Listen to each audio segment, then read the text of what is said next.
we have some news that will give us a little bit of hope in this. It's been hard to find reasons to be hopeful recently, but we have a victory for the climate. The Rosebank oil development, given the green light by Rishi Sunak's government, was ruled to have been unlawful due to a lack of clarity on just how much CO2 would be emitted by the project. A couple of months ago, we spoke to Tessa Khan, one of the lawyers leading the fight against the proposed development, and she sent us in an update. Hi everyone, some good news for a change. Last week, a court in the UK agreed with us at Uplift and Greenpeace that the last UK government's decision to approve the massive undeveloped oil field Rosebank was unlawful on the basis that the government hadn't taken into account the really significant climate harm caused by burning Rosebank's hundreds of millions of barrels of oil, which would create carbon emissions that are equivalent to running 56 coal-fired power stations for a year.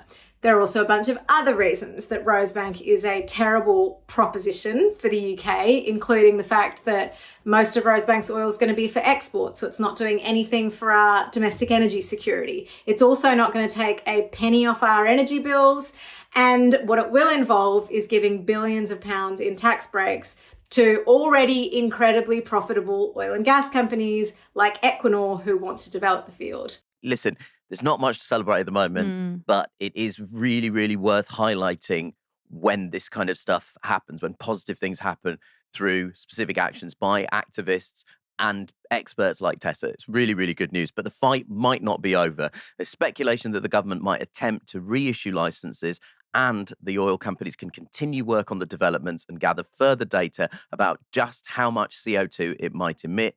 But for drilling to happen, they would need to be issued a new license from the government. You know, we were talking about Heathrow just last week and how frustrating it must feel to feel like so many decisions, particularly in terms of the environment and the ecological damage, are already made and there's nothing you can do about it. But you can, as they've proven. And these are victories that, of course, we should be celebrating. By the way, guys, if you're listening and you know of any other victories, let us know. I think we all need some hope and optimism. So if there's something giving you hope at the moment, if there's some grassroots activism, if there's a case that isn't actually being spoken about enough, but is really meaningful to causes of the environment or social justice, just let us know. We'd love to hear about it. So email us at psuk@reducelistening.co.uk and we'll aim to share some of the light around. For now, let's be positive and take the wins where they happen. And this is a huge shout out to Tessa and all of the people that scrapped together to fight this. You can still write to your MP and let them know that you oppose Rosebank. And if you want to do anything to help kick this oil field to the curb for good,